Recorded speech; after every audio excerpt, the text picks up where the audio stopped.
Welcome to a new series in the adult education program of Grace United Methodist Church in Winfield, Kansas. We're starting a journey in response to conversations in the church school classes here at Grace that I've had, and I thought it might be really interesting to dig deeper into what I call the launching pad of the Christian library. That is the first few verses of chapter 5 in the Gospel according to Matthew. Now, these 10 verses are commonly known as the Beatitudes. But these Beatitudes sort of launch the reader into a clear and profound summary of the teachings of Jesus. What I'm advocating is an understanding that in a very few verses, the authors of Matthew state the case of Jesus to persons who were of the Jewish faith, to accept Jesus as the Messiah and become followers of his life and teachings. Now, let's remember, Matthew was written for a Jewish audience. Therefore, it was the first book listed in the Christian library because it provides the logical transition from the Hebrew library to the Christian library. It's also important to look at this term beatitude, because they're attitudes to live by. Attitudes to live by. Because you see, attitudes determine our actions. Attitudes are deeper than actions. Attitudes are back behind our actions. And my experience with youth helped me understand this when they would continually say, that person's got an attitude. Well, asking them what they meant, what they were getting at was that person sort of had a governing principle in their life that determined who they were and what they did. They had an attitude.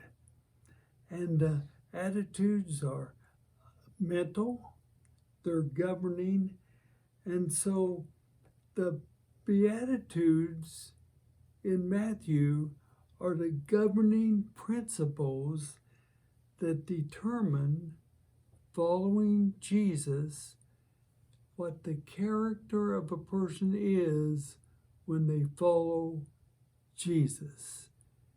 Attitudes that they live by.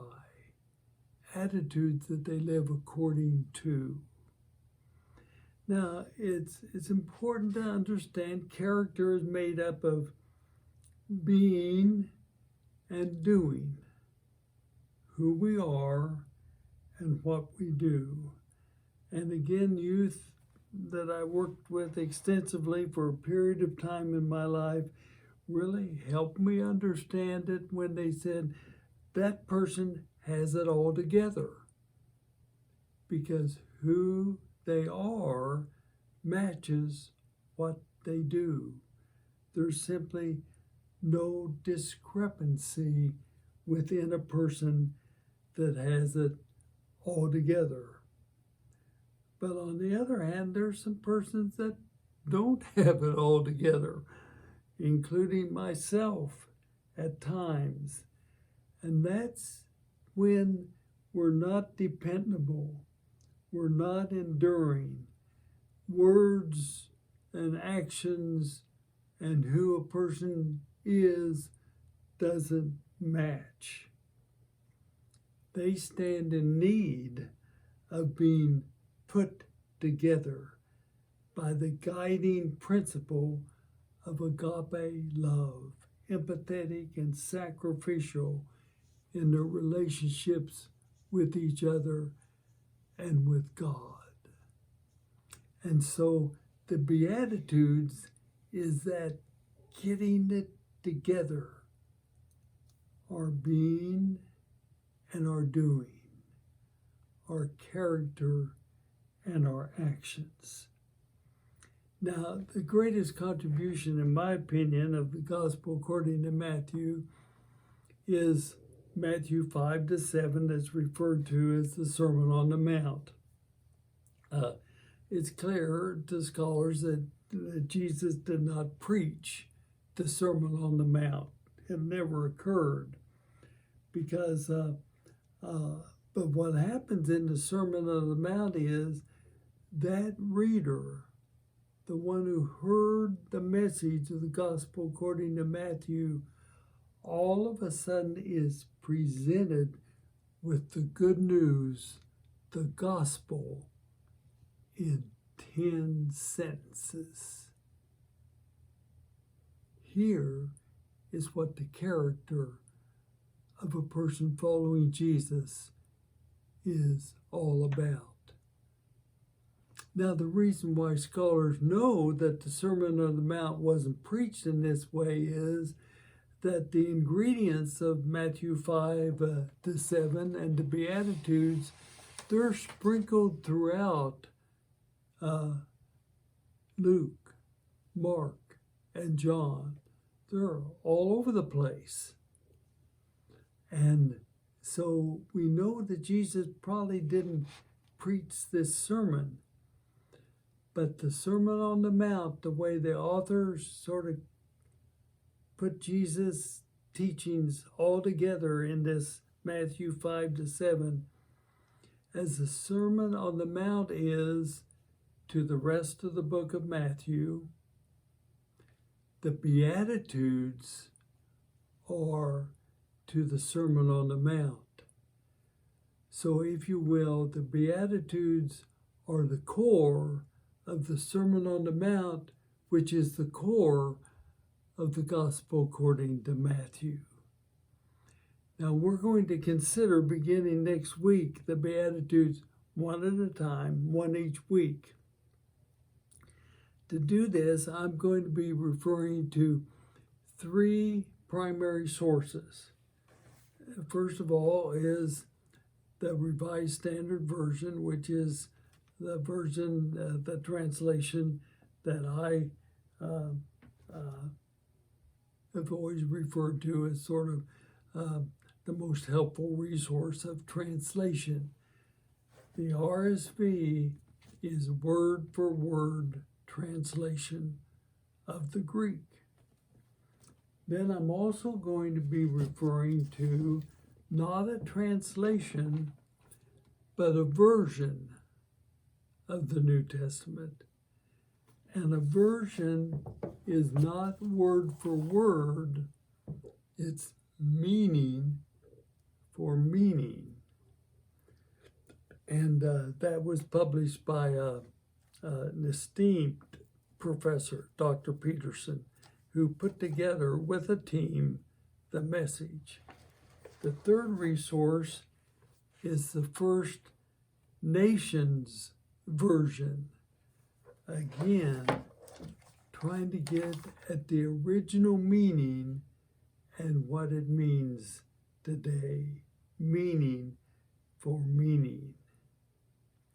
Now, one last word in this week of introduction to Matthew and the Sermon on the Mount and the Beatitudes. Recall the 10 Commandments in the Hebrew Bible, in the Hebrew library. Came early in the formation of Jewish understanding of faithfulness. The 10 Commandments are that core of the Old Testament. The foundation of the development of faithfulness in the Jewish people. Belief in the one God demanded behavior that reflected the nature of God. The 10 Commandments were all about doing. Now, the audience of the Gospel of Matthew knew the 10 Commandments well. But the Beatitudes for the authors of Matthew fulfill and complete that revelation of God to the human community, that faith involves doing as well as believing. And all of a sudden the Beatitudes are saying it's deeper than that. Faith involves the character of the follower of Jesus. They will be known by their character. They will be known by the attitudes that are the governing principles of their life together and their life in relationship to others. You see, it's not incidental that Matthew begins the narrative with the fulfillment of the 10 Commandments with the Beatitudes. So there's no better way to introduce Jesus to an audience of faithful Jews, no other better way than to capsulize his teachings in the attitudes we live by, the governing principles that determine our life with each other and those we serve. There's a lot involved in that introduction to Matthew, introduction to the Sermon on the Mount, introduction to the difference between translations and versions. But here's some questions that might start you on your journey of thought and conversation. First of all, what is your response to the understanding that our character is the foundation of what we say and what we do? Secondly, what's your response to the understanding that our attitudes are the mental discipline governing our lives in every time and place and human relationships? Finally, is the invitation in our study to consider meaning for meaning versions as well as word for word translation inviting or disturbing to you in your journey of faith? Thank you for being a part of this new journey with us as we dig deeper into the Beatitudes.